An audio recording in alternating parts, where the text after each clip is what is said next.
অবরুদ্ধ গাজা উপত্যকার দক্ষিণাঞ্চলের রাফায় সামরিক অভিযান ঘিরে বিশ্বজুড়ে তীব্র সমালোচনা ও নিন্দার ঝড় চলছে। আন্তর্জাতিক বিভিন্ন সংস্থা ও পশ্চিমা অনেক দেশ গাজার দক্ষিণের এই নগরীর জরাজীর্ণ শরণার্থী শিবিরে ইসরায়েলি অভিযানকে অমানবিক আখ্যা দিয়ে নিন্দা জানিয়েছে। এর মাঝেই বুধবার ইসরায়েলের সামরিক বাহিনী বলছে, দক্ষিণ গাজায় লড়াইয়ের সময় তাদের অন্তত ৩ সেনা নিহত হয়েছে।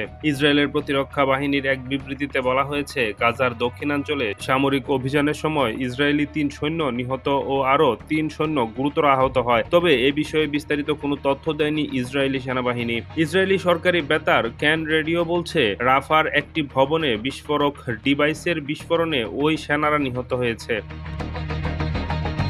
আন্তর্জাতিক বিচার আদালতের আদেশ উপেক্ষা করে রাফায় সামরিক অভিযান অব্যাহত রেখেছে ইসরায়েলি বাহিনী। হামাস যোদ্ধাদের সর্বশেষ ঘাঁটি ধ্বংস ও জিম্মিদের উদ্ধারের লক্ষ্যে এ অভিযান শুরু করেছে ইসরায়েল। প্রায় ৮ মাস ধরে ইসরায়েল হামাস যুদ্ধের অবরুদ্ধ গাজা উপত্যকায় ১০ লাখের বেশি শরণার্থী জীবন বাঁচাতে পালিয়ে বেড়াচ্ছে রাফার এ প্রান্ত থেকে ও প্রান্তে। সেখানে অত্যন্ত জরাজীর্ণ পরিস্থিতিতে তাঁবু টাঙিয়ে মানবেতর জীবনযাপন করছে তারা। ইসরায়েলি সামরিক বাহিনীর অভিযানের কারণে সেখানে আন্তর্জাতিক দাতব্য সংস্থাগুলোও মানবিক সহায়তা কার্যক্রম পরিচালনা করতে পারছে না।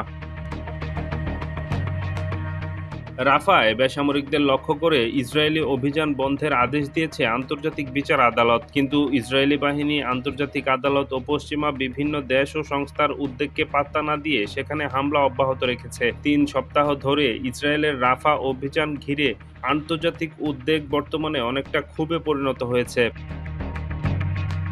রোববার রাফা নগরীর পশ্চিমের একটি জেলার শরণার্থী শিবিরে বিমান হামলা চালিয়েছে ইসরায়েল। ওই হামলায় সেখানে অন্তত ৪৫ শরণার্থীর প্রাণহানি ঘটেছে।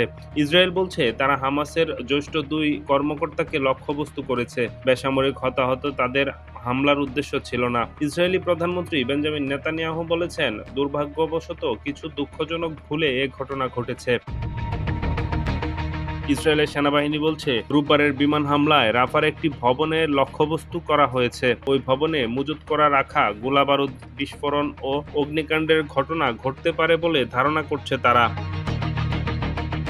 চলতি মে মাসের শুরুর দিকে হামলা শুরু করার আগে ৮ মাসের যুদ্ধে বাস্তুচ্যুত প্রায় ১০ লাখ ফিলিস্তিনি বেসামরিক নাগরিককে রাফা থেকে সরে যাওয়ার নির্দেশ দেয় ইসরায়েল। জাতিসংঘের ফিলিস্তিনি শরণার্থী বিষয়ক সংস্থা বলছে, তখন থেকে অনেকেই শহর ছেড়ে পালিয়ে গেছে।